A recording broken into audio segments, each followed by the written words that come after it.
Qué alegría me da darle la bienvenida a otro estudio de las porciones semanales. Hoy estudiaremos la porción de Tetzaveh, que quiere decir ordenarás en el sentido de harás competente.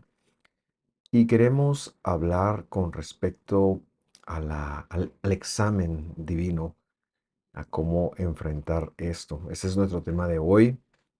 Estamos tan contentos de empezar a estudiar este tema por tercer año consecutivo y nuestra idea ha sido ir verso a verso. El año pasado, y para crearnos un poquito de contexto de una vez para entrar a la enseñanza, nuestro tema era acerca de las vestiduras de santidad, que en la escritura no son que las vestiduras sean santas en sí mismas, sino son de la santidad porque representan algo que tiene que ver con Dios, algo que Dios ha ordenado o una competencia que Dios ha puesto en algún humano para que al hacerlo pues pueda vivir y compartir dentro de la santidad de Dios. También entendimos que la santidad entonces es una idea divina en la cual Dios por medio de sus mandamientos o competencias, como nos gusta también llamarles, nos da un parámetro, pero es el mismo Dios por su poder, por su espíritu, que hace que nosotros podamos vivir dentro de ellas. En la lectura que llevamos iniciando desde el versículo 1, desde este capítulo, que ya lo vimos el año pasado, me refiero al versículo 28.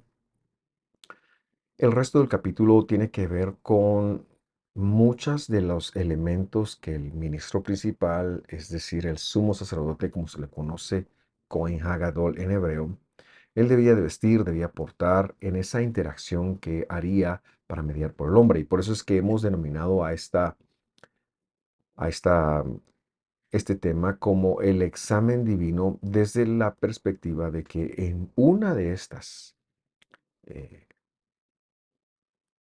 interacciones, vestimentas, voy a decirle, no interacciones, sino vestimentas que que el ministro principal tendría que ostentar, que vestir, representaban varios aspectos de un simbolismo que todo tiene que ver en función y en primer lugar con la obra del Mesías redentora, pero en segundo lugar también con esa función que él, desde que dio su vida por nosotros en el monte del Gólgota, en el Calvario, ha tenido vigente como nuestro ministro principal. Entonces, vamos a leer uno de esos muchos versículos porque están cargados de información, en principio alegórica, pero que vamos a ir verificando con la escritura. Vamos entonces al versículo 29. He escogido este versículo para, para que podamos eh, profundizar un poquito en todos estos conceptos y que entendamos que del 1 hasta el 29 todo tiene que ver con algo que los sacerdotes portarían, vestirían, harían para ellos, pero todo tiene que ver con la santidad de Dios. Y en función de eso lo leemos. Verso 29 dice, Aarón llevará, yo le he colocado ahí también cómo ha de entenderse esto, portará, porque el verbo es nasa, nasa quiere decir levantar, los nombres de los hijos de Israel en el pectoral del juicio.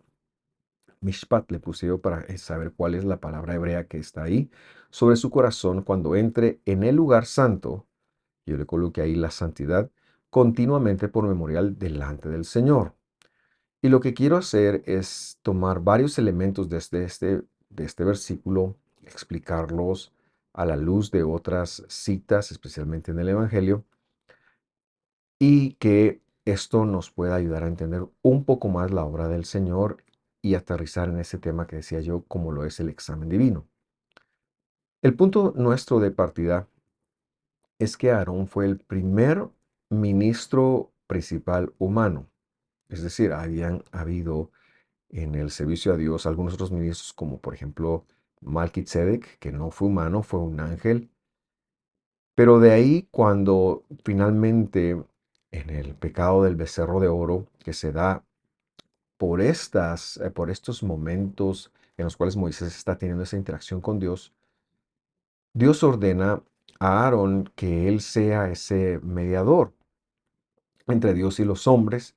Y todo esto tiene que ver, como hemos mencionado, por alguna de las funciones que el Mesías, en primer lugar, vendría a ser con su muerte, o bien estaría haciendo por su posterior desenvolvimiento o performance o desempeño, es la palabra que estaba buscando, hacia nosotros. Nosotros nos relacionamos hoy por hoy, con el Mesías como nuestro ministro principal, nuestro sumo sacerdote. Y esa es la función más grande, voy a decirle, que el Señor Jesús está ahora realizando por nosotros. Y cuando Él venga, pues eso cesará y empezaremos a verle como Él es en su desarrollo o desempeño de rey. Ahora, como he mencionado, la escritura nos coloca el verbo nasa, y nasa aquí es el verbo levantar, como cuando ha dicho levanten las cabezas de, y que luego lo tradujeron contar, que no tiene que ver con contar, sino que tiene que ver con eh, levantar, alzar o llevar puesto. Por eso es que la mejor forma de entenderlo en esta ocasión es como portar. Entonces, Aarón, que es el primer ministro principal, que es un tipo del Mesías, eso lo queremos ir estableciendo, portará, portará. Y esto nos recuerda un versículo que está en el Evangelio que habla precisamente del mismo verbo. Vamos a leer Juan 1:29. Dice, al día siguiente, Juan vio a Jesús que venía hacia él y dijo, ahí está el Cordero de Dios, y lo que nos han colocado en la traducción es que corta, pero vamos a corregirlo. Ahí dice que porta, el verbo es aireo, que hace llevar al aire. Aireo es de donde viene nuestra palabra castellana de aire, o sea, levanta, que es lo que significa en hebreo, o porta el pecado del mundo. Entonces, curioso que aquí usa eh, nuestro mismo verbo, y lo que Dios tenía en mente, aunque sí quitará el pecado del mundo, pues no iba a ser de todo el mundo, pero sí decir que como sacrificio, cuando Él fuera levantado en el madero, portaría allí ese pecado, lo presentaría y abogaría en función de poder perdonar cualquiera de los pecados. Eso es lo que quiere decir este verbo portar. Ahí el Señor está aportando en la sangre que Miriam le dio. Él está aportando entonces todos los pecados que usted pueda imaginarse, esa sangre que corría por su cuerpo, por su ser santo, que seguramente lo atribulaba, que seguramente lo confrontaba con cómo somos nosotros, porque Él era santo, Él era divino, Él es divino, era, es y siempre será divino como Dios que es. Entonces esa sangre pues era lo humano que corría por su cuerpo y que Él entonces estaba aportando en función de conocer precisamente el daño completo que el pecado había tenido en nosotros o en la humanidad y pagar por él. Ahora bien, regresando a nuestro versículo, en el caso de Aarón, Dios le ha pedido que al entrar hacia la santidad porte los nombres del pueblo del pacto. O sea que él tendría que portar en su vestimenta, de hecho le habla del, a ver, voy a leer acá, del pectoral del juicio, que ya lleguemos ahí, pero él tenía que portar entonces cada uno de los nombres de las tribus hijos de Jacob. Se refiere a las 12 tribus. Más adelante entenderemos o podemos leer que se refiere a José, ¿verdad? Se refiere a José y a Leví. Esto es lo que se conoce como el pueblo de Israel, un pueblo apartado por Dios de todas las naciones, para Dios revelarse a ellos y por medio de ellos hacer venir su simiente. Esa es la función del pueblo de Israel, pero que en todo tiempo el Dios demandaría de ellos una especie de comportamiento. Nosotros o entregaría a ellos también una distinción. Nosotros llamamos a esto que son el pueblo prototipo, y es lo que él demandaría se conocería entonces como la santidad de Dios. Es decir, Dios crea un pueblo, por favor, debemos de pensar más allá de la genética, no se refiere exclusivamente a los descendientes físicos de Jacob, sino un pueblo que en todo tiempo, en todo el tiempo, desde la salida de Egipto en adelante, siempre estuvo incorporando, adoptando personas de otras nacionalidades, porque esa fue la promesa que Dios le había dado a Abraham. Insertaré en ti de todos los goim, es decir, de todos los gentiles. Los gentiles son un pueblo sin identidad y muchos de ellos vendrían y llegarían a esas 12 tribus, a ese pueblo prototipo que, repito, trasciende lo genético y que no nos referimos al estado que se encuentra en el Mediterráneo, sino al pueblo bíblico que cuando llegamos al Evangelio y se da ese momento tan especial de Hechos 15, Jacob legisla una cosa. Los gentiles y los judíos que han creído en Jesús son Israel. Es como lo legisla, cita una profecía que hablaba de la restauración de la Suca de David, pero luego, y en consecuencia con esto, cuando escribe su carta, Jacob, el pastor, voy a llamarle, de la congregación, el director, el líder, voy a llamarle, quizás es una mejor palabra, que también se le conoce como Santiago, cuando habla y cuando va a escribir una carta, dice lo siguiente, Jacob 1:1. Jacobo, su nombre romano es Santiago, siervo de Dios, es decir, del Señor Jesucristo, así ha de entenderse como él lo escribió.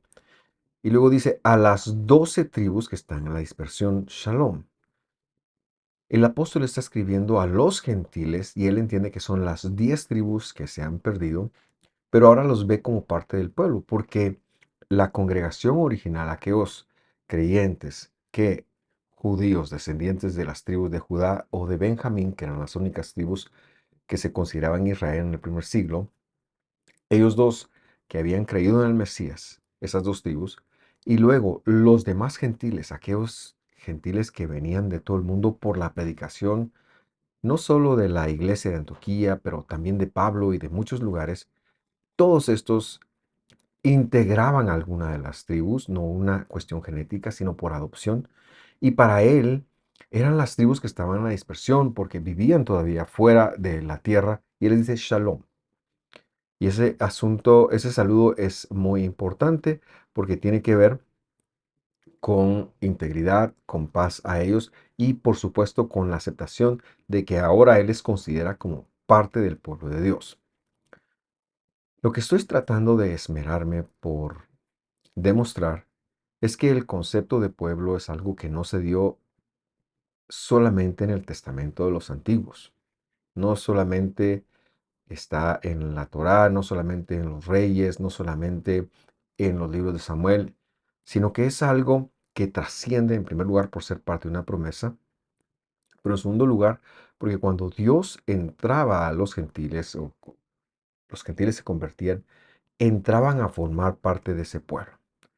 Por lo tanto, ellos también estaban incluidos o estarían proféticamente incluidos en cómo eran conducidos, eran portados por parte del sacerdote principal, en este caso Aarón, pero en función de Dios, que nosotros sabemos que así es también, en este pectoral de juicio. Ahora, la palabra juicio, como nosotros la entendemos, mishpat, quiere decir el debido proceso. Es el debido proceso del derecho. Lo que implica la forma correcta desde la perspectiva de Dios de llevar la vida, de conducir la vida. Dios nos ha dado una educación, su educación está específicamente en sus primeros 5 libros y cómo aplicarla está en el resto de la escritura, el Evangelio incluido. Y sobre esto es que el sacerdote ahora se presentará con esta coraza de las obras, voy a llamarlo, de los procedimientos que los hijos de Israel, que son, como ya hemos mencionado, no solo los genéticos, sino también nosotros los creyentes gentiles en el Mesías, que se presentarán delante de Dios. Ya veremos para qué se presentarán. En el Evangelio, cuando leemos, encontramos que en Efesios 6:14 dice lo siguiente. Leamos. Estén pues firmes, ceñida su cintura con la verdad, revestidos con la coraza de justicia. Esta es esa famosa escritura donde nos habla de la armadura de Dios, que por supuesto se basa en un soldado de la época. Algunos han llegado a decir erróneamente y queriendo super hebraizar, que se refiere al, al sumo sacerdote, perdón, pero no, Saulo está aquí hablando de un soldado y está tomando esas figuras, y una de ellas que toma es la coraza de justicia. Esta coraza de justicia él la percibe porque Pablo no va a ser solamente una figura de un soldado romano o algo así, sino que Pablo ha encontrado en la escritura la aplicación de la misma, es decir, la justificación de la misma. Y esta es una referencia que Pablo encuentra a lo que está escrito en Isaías capítulo 59, versículo 17, cuando también habla de la coraza de justicia, de estar vestidos con la coraza de justicia. La justicia en la escritura, en esta escritura, me refiero a Isaías y por supuesto también a Efesios, aparece como la palabra tzedakah. Tzedakah, que viene de la palabra Sedek, y Sedek es el correcto, la correcta forma de hacer las cosas, la perfección de las cosas, mientras Tzedakah, ya con una aplicación hecha, se refiere a la justificación a la corrección de todas las cosas, a la posibilidad de regresarnos al derecho. Entonces, si el derecho en la escritura es la forma de Dios de conducirse, la meta, lo óptimo, y esto está registrado en la escritura como los mishpatim o los pequeños procedimientos, quiere decir, haciendo la unión de estos dos versículos, que el ministro principal debería de presentarse, ya veremos, delante de quién, y sobre adelanto, realmente delante de Dios, con los procedimientos correctos en función del pueblo. No estamos hablando en función de justificar y de hacer, no, sino está presentándose en función de enseñar. Releemos nuestro versículo 28-29, el que nos envió hasta acá. Aarón portará los nombres de los hijos de Israel en el pectoral del mishpat, del juicio, sobre su corazón cuando entre en el lugar santo. Han colocado acá. Sin embargo, en hebreo dice al la santidad, continuamente por memorial delante del Señor. El juicio, entonces, el mishpat sobre el corazón nos habla de la correcta actitud de las personas, y puesto que él iba en representación de ellos, cuando se presentara de esta forma, que seguramente ocurría en Yom HaKippurim, perdón, una de las cosas importantes a tener en cuenta era que el pueblo estaría siendo examinado en función de los mishpatim o procedimientos en los cuales ellos se habían desempeñado. Y hemos de quitarnos esa idea de que el juicio seguramente va a traer un castigo, podemos llamarlo consecuencia, pero más allá de eso, por el asunto de que también nos habla de la coraza de justicia, lo que la escritura puede estar diciendo es que Dios está viendo cómo vamos nosotros en ese proceso de aprendizaje. Cuando llegamos a ser pueblo de Dios, cuando recibimos el llamado de parte de Dios para seguirlo a Él, Dios empieza un proceso educativo con nosotros. Hemos visto esto muchísimas veces. Ese proceso está basado en la Emet, es decir, en la verdad, y se conoce en la escritura como el camino del Emet o el camino de la fidelidad de Dios, en el cual llevamos un proceso educativo, vamos aprendiendo en el poder de Dios los mandamientos, la forma de vivir, las competencias divinas. Y lo que el sumo sacerdote está haciendo en este momento es que, o parte de lo que está haciendo, es que se está presentando delante de Dios con los nombres del pueblo, eh, y en función de los mishpatim, o sea, juicios, para ver si el pueblo está actuando en función del debido proceso. Dios, que es amoroso y que nos tiene o que está comprometidos hacia largo plazo, se encargará de educarnos, se encargará de enseñarnos amorosamente. Esto no quiere decir que algunas veces no nos tocará vivir las consecuencias dolorosas de nuestras malas decisiones, especialmente cuando desaprovechamos la educación del Señor y muy especialmente cuando endurecemos el corazón. Por eso, como está escrito, si oyes hoy su voz, no endurezcas tu corazón, no endurezcas tu corazón. Antes de comentar qué significa entrar al lugar santo, leemos entonces la explicación que nos proporciona el contexto, es decir, el versículo 30, eh, que es el que sigue al versículo 29 que hace nuestro versículo. Leamos. Dice, pondrás en el pectoral del juicio el Urim y el Tumim, y estarán sobre el corazón de Aarón. Es decir, estaría primero el pectoral del juicio y sobre el pectoral del juicio se colocaría el Urim y el Tumim. Cuando Aarón entre al rostro del Señor, portará continuamente el juicio, es decir, los procedimientos, porque está en plural, así que debemos de entenderlo, portará los procedimientos de los hijos de Israel sobre su corazón delante del Señor. El Urim y el Tumim eran dos especies de piedras que se iluminaban para dar respuestas de sí o no ante el desconocimiento de algún procedimiento de parte de Dios. Urim quiere decir luces, mientras que Tumim viene de la palabra Tam, que significa perfección, perfecto o bien integridad.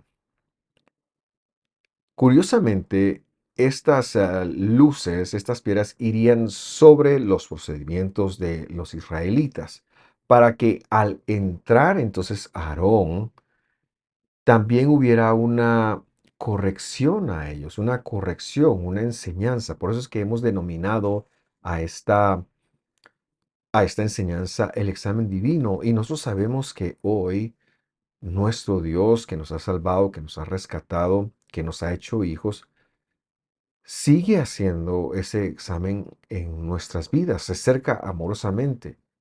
Y por eso la mejor respuesta que podemos dar es devolver nuestro corazón a su palabra, de abrazar sus procedimientos, de abrazar sus mandamientos, de entender que con Dios estamos en una relación educativa, una relación en la cual Dios nos está enseñando el derecho como Él lo ve, el derecho del mundo celestial, porque como se ha dicho en otra parte, nuestra ciudadanía no es de esta tierra, sino nuestra ciudadanía ya está en los cielos y por lo tanto la escritura representa el derecho de los cielos, es decir, la forma eh, correcta de comportarse desde la perspectiva de los cielos.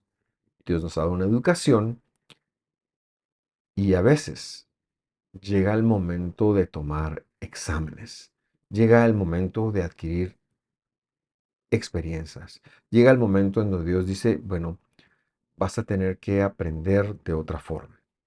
Quiera Dios que siempre nosotros aprendamos doblegando nuestro corazón, nuestra mente, nuestros pensamientos, a entender y reconocer que Dios siempre es justo, que Dios siempre tiene la razón, que su palabra es la verdad y que cualquier cosa que contrasta su palabra con mi experiencia personal forma parte de mi realidad, pero que no es necesariamente la verdad sobre la cual las cosas están escritas. Ahora bien, regresamos entonces al versículo 29 porque todavía nos hace falta dilucidar una cosa. Él debía de portar todo esto para entrar no necesariamente a un lugar santo, sino que aquí está hablando, no está hablando del lugar santo como el segundo apartado. Recordará usted que hemos estudiado algunas veces, no en esta tribuna, sino que cuando oímos este mensaje hace 20, 30, 40 años, se nos habló de un atrio, un lugar santo y un lugar santísimo. Eso pues sí es así. Pero él no está hablando de que va a pasar del atrio al lugar santo, sino lo que está diciendo es que cuando él va a entrar a la santidad. Es decir, él va a entrar a ese examen, llevando, por así decirlo, todos los exámenes de nosotros, y ahora me refiero a Jesús, porque eso es algo que Él sigue haciendo, llevando nuestros exámenes, llevando nuestra obediencia para saber cómo reconducirnos. Claro, Él mismo será el juez justo que dictará la sentencia y el aprendizaje y las lecciones que hemos de aprender, pero es que también Él como sumo sacerdote está presentando esto, porque era lo que Aarón y cualquier otro sumo sacerdote desde Aarón tendría que hacer. Él entraría no a un lugar, a la santidad, a una entrevista directa con Dios. Por eso es importante recordar lo que decíamos hace un año. No son las vestiduras las santas. Las vestiduras son de Dios porque la santidad es Dios. Y aquí no está entrando a un lugar santo.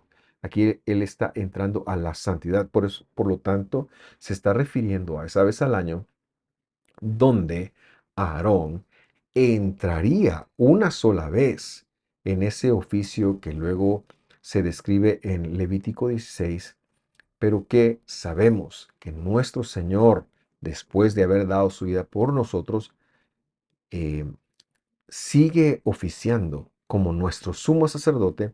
Él entraría y esa información que él sacaría sería para el pueblo importante en función de vivir su vida. Cuando nosotros, ahora ya como creyentes, tenemos contacto con la santidad de Dios, es importante hacerlo con un corazón agradecido y con un corazón obediente, con un corazón que esté dispuesto a escuchar. La santidad es Dios. Estar en comunidad o en comunión con Dios es estar en un proceso educativo en el cual, por supuesto que seremos evaluados. Esa era una de las funciones del sacerdote y es una de las funciones de nuestro sumo sacerdote, es decir, de nuestro Mesías. Pero ya nosotros siendo parte del pueblo, se nos examinará en base al derecho divino. Es necesario que seamos instruidos en su palabra. Es necesario que podamos doblegar nuestra forma de decir y de pensar, bueno, es que yo pienso que las cosas deben de ser así y darle chance a Dios que Él nos diga, así se hace. Nosotros doblegar. En este marco de referencia es que vivimos el pectoral, que entendemos, perdón, el pectoral del juicio, pero también en este marco de referencia es en el que nosotros hemos de incorporar la oración. La oración aquí, que es un entrar en juicio y palel, no es tanto para hacer una especie de peticiones, sino es mucho más que eso. Está para que nosotros podamos reflexionar sobre nuestro aprendizaje y decir, Señor, perdóname, ayúdame a corregir. Ese es el verdadero papel de la oración. Le agradezco por sintonizarme y espero que el próximo año podamos seguir avanzando en esta porción o viendo algo más de las vestiduras que el Señor se revele a nosotros. Gracias por sintonizarme. Lo espero la próxima semana. Un fuerte abrazo. Dios lo bendiga. Hasta pronto. Queríamos agradecer su sintonía al video que acaba de concluir. En Visión de Fe, desde Guatemala, en Centroamérica, tenemos un compromiso de subir por lo menos 3 videos a la semana. Un video en el cual hablamos del Pentateuco, las porciones semanales, le llamamos nosotros, como el manual introductorio para el creyente que va entrando al movimiento de Jesús. También tenemos un estudio serio del Evangelio semanal y una prédica congregacional todas las semanas. Queremos también invitarle para que nos acompañe en todas nuestras redes sociales, Facebook, Instagram, X, TikTok. Estamos con el placer con el privilegio, perdón, de agregar valor a su vida, subiendo escrituras y mensajes que estamos seguros les alentarán. Por último, me gustaría sugerirle que se suscriba a nuestro canal de YouTube, que active las notificaciones para que cada vez que tengamos una publicación, esta pueda llegarle. Gracias por sintonizarnos. Que Dios lo bendiga. Lo esperamos.